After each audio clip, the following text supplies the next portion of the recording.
Today, we're going to have a look at the new XP-Pen Star G960S. It's the latest tablet that XP-Pen has to offer for those rising star artists out there.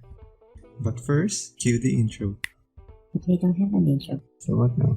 Why don't you just introduce yourself so we could continue on? Do they care who I am? Just do it so we can get this over already. Fine. Hi, I'm Maki. Boring. Okay, but first, I would like to say thank you to XP-Pen for sending me this tablet to review. Okay, just clearing things up, XP-Pen only sent me this tablet to review. They didn't pay me to say anything. I know I look sketchy right now, but everything I said here are based on the experience I had upon using this product. Now that's out of the way, let's go to the unboxing. So here's my one-hand unboxing. First, when you open the box, first thing you'll see is the pen tablet. Underneath that is the USB cable, then the replacement nibs, pen clipper, a USB to micro USB adapter, and a USB to USB-C adapter. Those are for your Android devices. Instruction, how to download the driver, quick setup guide, warranty, thank you card, and a quick guide. Then a battery-free stylus.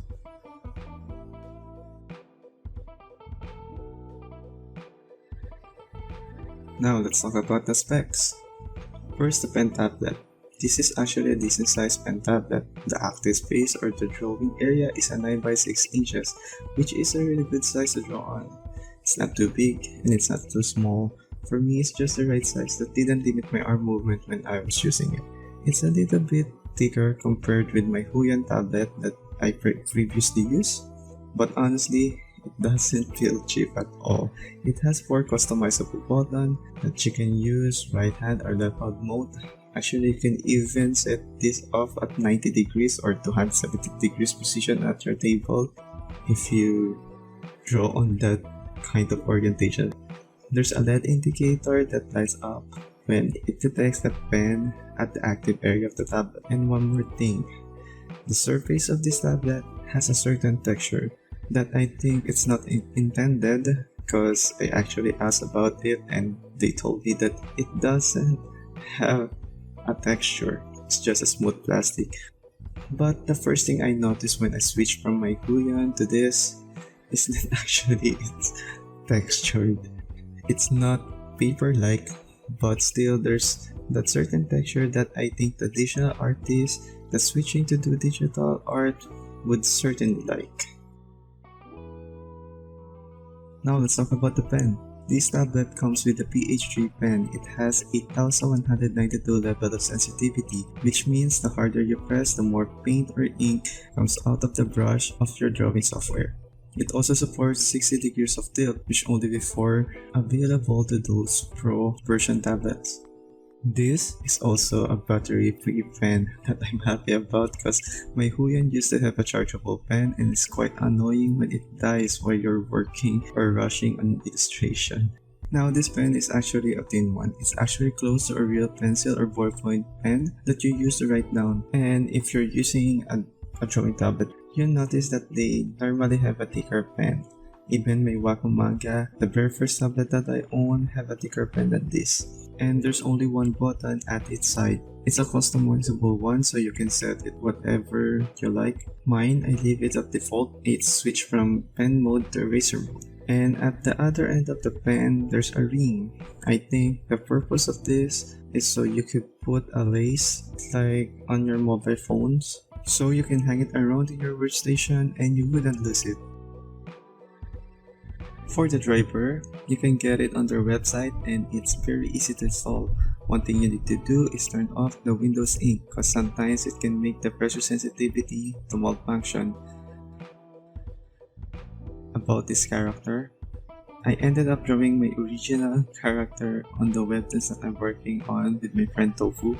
This character is named Kai. He's actually my original character, and when I was starting to draw this, I don't know what I want, so I ended up drawing him with the mascot of XP-Pen. And as you can see, I did some changes because I noticed that the way I drew the mascot face was very wrong. And I forgot to record it because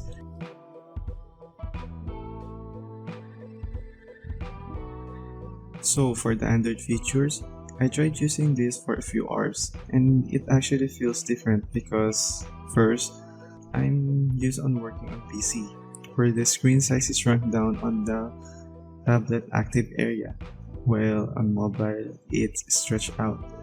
But regardless, it works perfectly. And I choose to use Medivang because it has the cursor settings and after drawing the mascot, I ended up not satisfied. I actually challenged myself to draw something decent, so I decided to draw the main character of our webtoons. This one is Toko's character. Her name is Jay. By the way, if you want to check out our comics, it's up on Webtoons. The title is Potato String by Tofu and Aki. I drew everything on that and Tofu actually managed the story. Yeah, so it's a teamwork actually. So I hope you check it out after checking the tablet out. So, pros and cons. Pros, it works great. The drawing experience is actually really nice. It feels like you're using a pro tablet for a less price and doesn't even look like cheap at all. For the con, I think maybe the lack of place where you can store your pen, but you can resolve that easily. So, the price. If you're in the Philippines, you can get this tablet at 2,500 Philippine peso right now. And for those who lives outside the Philippines, you can get this around 56 US dollars. It's that cheap. So the question is, do I recommend this? Of course I do. It's a feature-rich tablet in a compact size and also a budget-friendly one. I'm actually going to keep using mine because it's just that great. You can see at the outcome of the art that I did. It's just really great. So, that's my review for the XP-Pen Star G960S. If you have any question, just leave a comment below. Or if you decide to get one of these, please let me know what you think of it. Again, thank you XP-Pen for letting me review this tablet. Check all their links in the description below, and if you want to follow me, all my social media links is also down below. So thank you for joining me today, and this is Aki signing off for now.